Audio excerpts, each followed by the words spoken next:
Anggota Komisi 3 DPR RI dari fraksi Partai Nasdem, Rudianto, lalu meminta Kapolres Ngada yang terlibat kasus kekerasan seksual dan narkoba segera diberhentikan secara tidak hormat dan diproses pidananya.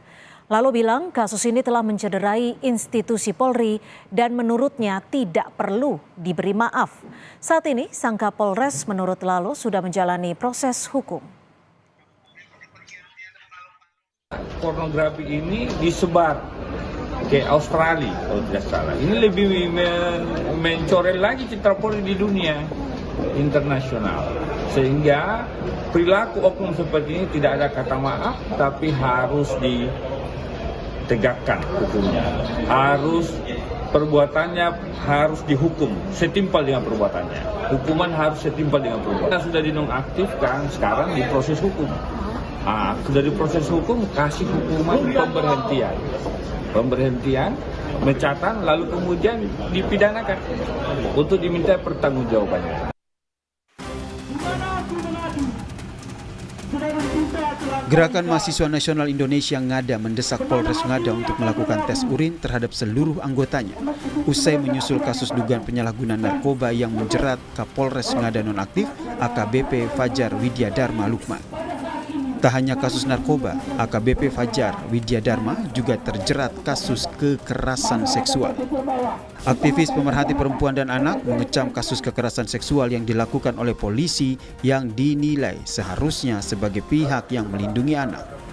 Bahkan Lembaga Perlindungan Anak NTT menilai kasus ini bukan hanya kekerasan seksual, tetapi juga perdagangan orang, sehingga polisi perlu mengusut dan memberi hukuman berat kepada semua orang yang terlibat. Terhadap kasus-kasus kekerasan terhadap anak, terutama kasus kekerasan seksual.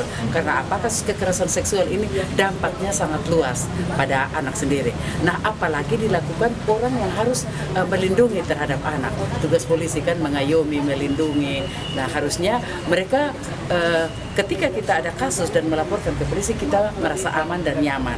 Nah, tetapi ketika oknum yang melakukan hal ini adalah seorang Kapolres, maka itu sudah tentu akan berdampak sangat luas. Lihat, sebenarnya ini juga sebuah modus tindak pidana perdagangan orang. Selain eksploitasi seksual, kejahatan seksual, sebenarnya karena meminta orang lain untuk membawa anak ini, berarti ini kan sebenarnya kan tindakan perekrutan, kemudian melalui pembayaran, ini tindak pidana perdagangan orang. Karena itu kita minta supaya segera diusut dan para pelaku maupun orang-orang yang turut melakukan itu harus dipanggil, diperiksa, dan ditangkap, ditahan agar. Divisi Propam Polri masih memeriksa AKBP Fajar Widyadharma yang diduga terlibat dalam kasus kekerasan seksual terhadap anak dan narkoba. AKBP Fajar telah ditangkap oleh Divisi Propam Polri di Kabupaten Ngada pada 20 Februari lalu. Dari hasil tes urin, AKBP Fajar terbukti positif mengonsumsi narkoba.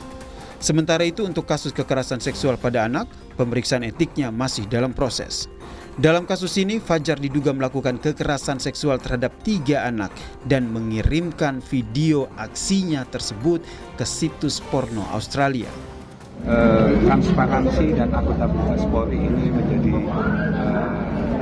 tanggung jawab Polri kepada publik, maka Bapak Kapolri sangat berkomitmen untuk hal itu.